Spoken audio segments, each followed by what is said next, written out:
அண்மை செய்தி. பொள்ளாச்சி பாலியல் வழக்கில் பொள்ளாச்சி கிழக்கு காவல் நிலைய ஆய்வாளர், அரசு மருத்துவர் ஆகியோர் ஆஜராக உத்தரவு பிறப்பிக்கப்பட்டிருக்கிறது.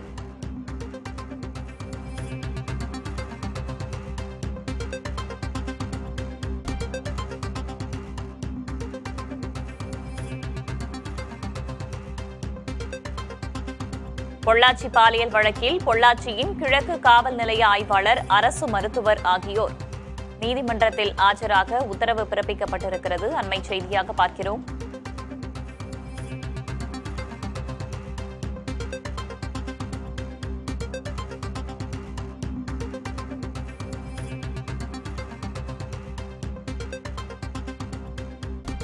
பொள்ளாச்சி பாலியல் வழக்கில் அரசு தரப்பு குற்றச்சாட்டை மறுக்கும் வகையில் ஆதாரங்கள் சமர்ப்பிக்க எதிர்த்தரப்பிற்கான வாய்ப்பாக இன்றைய தினம் விசாரணை நடைபெற்றது.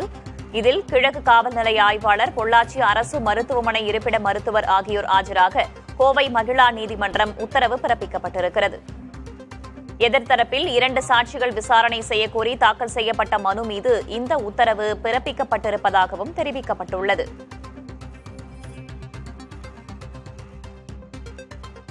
கூடுதல் தகவல்களை வழங்குவதற்காக செய்தியாளர் ஐஸ்வர்யா இணைந்திருக்கிறார். அவரிடம் கேட்கலாம். ஐஸ்வர்யா, கோவை மகிழா நீதிமன்றம் இந்த ஒரு உத்தரவை பிறப்பித்திருக்கிறது.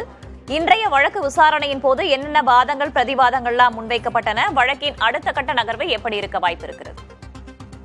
பொள்ளாச்சி பாலியல் வழக்கை பொறுத்த வரைக்கும் பாத்தீங்கன்னா, அரசு சாட்சியம் மற்றும் குற்றம் சாட்டப்பட்ட 9 பேரிடம் கேள்வி விசாரணை, அதாவது அரசு தரப்பு சாட்சியங்கள் தொடர்பாக குற்றம் சாட்டப்பட்ட 9 பேரிடம் விசாரணை நடத்தப்பட்டது. இந்த 2 விசாரணைகளுமே முடிவடைந்த நிலையில் தற்போது இந்த வழக்கு இறுதி கட்டத்தை நோக்கி நகர்ந்து கொண்டிருக்கிறதா நம்மளால பார்க்க முடிகிறது. இன்றைய தினம் பாத்தீங்கன்னா அடுத்த ப்ரொசீஜர், அதாவது நீதிமன்ற நிகழ்வை பொறுத்த வரைக்கும் இன்றைய தினம் எதிர்த்தரப்புக்கான ஒரு வாய்ப்பு வழங்குறது தான் இன்றைய விசாரணை நடைபெற்றது. அதாவது இதுவரைக்கும் அரசு தரப்பில் சொல்லப்பட்ட அந்த குற்றச்சாட்டிற்கு மறுப்பு தெரிவிக்கும் வகையில் எதிர்த்தரப்பில் ஏதேனும் சாட்சிகள் உள்ளதா என்பது தொடர்பான வாய்ப்பு தான் இன்றைய விசாரணையாக நடைபெற்றது.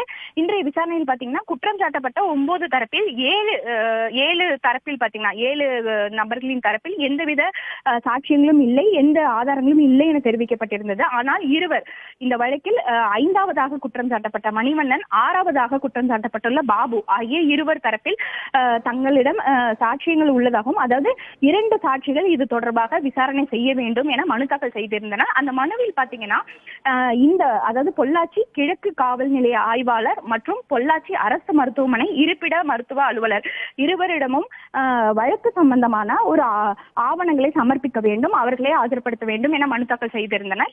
இந்த மனு மீதான உத்தரவை கோவை மகிழா நீதிமன்றம் தற்போது பிறப்பிக்கப்பட்டிருந்தது. என்னன்னா, இந்த வழக்கை பொறுத்த வரைக்கும் பாத்தீங்கன்னா இந்த வழக்கோட தொடர்புடைய இன்னொரு வழக்கு இருக்கு, அடிதடி வழக்குன்னு. அந்த வழக்கு பாத்தீங்கன்னா கடந்த 2021ஆம் ஆண்டே முடித்து வைக்கப்பட்டிருந்தது. ஆனால் அந்த வழக்குடைய முதல் தகவல் அறிக்கை, எஃப்ஐஆர்னு சொல்லப்படும் முதல் தகவல் அறிக்கை மற்றும் அந்த வழக்குடைய மருத்துவமனை ஆவணங்களை சமர்ப்பிக்க வேண்டும் என்றுதான் குற்றம் சாட்டப்பட்ட இருவர் தரப்பிலும் மனு தாக்கல் செய்யப்பட்டிருந்தது. அந்த மனு மீது தற்போது நீதிமன்றம் உத்தரவு பிறப்பித்துள்ளது. இந்த உத்தரவில் பாத்தீங்கன்னா சம்பந்தப்பட்ட அலுவலர்கள், அதாவது முதல் தகவல் அறிக்கை சம்பந்தப்பட்ட அலுவலர் பாத்தீங்கன்னா காவல் ஆய்வாளர் மற்றும் மருத்துவமனை ஆதாரத்தையும் பாத்தீங்கன்னா பொள்ளாச்சி அரசு மருத்துவமனையோட ஆர்எம்ஓ, அதாவது இருப்பிட மருத்துவ அலுவலர் சொல்லுவாங்க. இந்த இருவரும் நேரில் ஆஜராகி அந்த ஆவணங்களை சமர்ப்பிக்க வேண்டும் என நீதிமன்றம் உத்தரவு பிறப்பித்துள்ளது. வருகிற 15ஆம் தேதி இந்த வழக்கு விசாரணை ஒத்திவைக்கப்பட்டுள்ளதாக நீதிபதி குறிப்பிட்டு இந்த வழக்கை ஒத்திவைத்துள்ளார். வேதவள்ளி, விரிவான தகவல்களுக்கு நன்றி ஐஸ்வர்யா.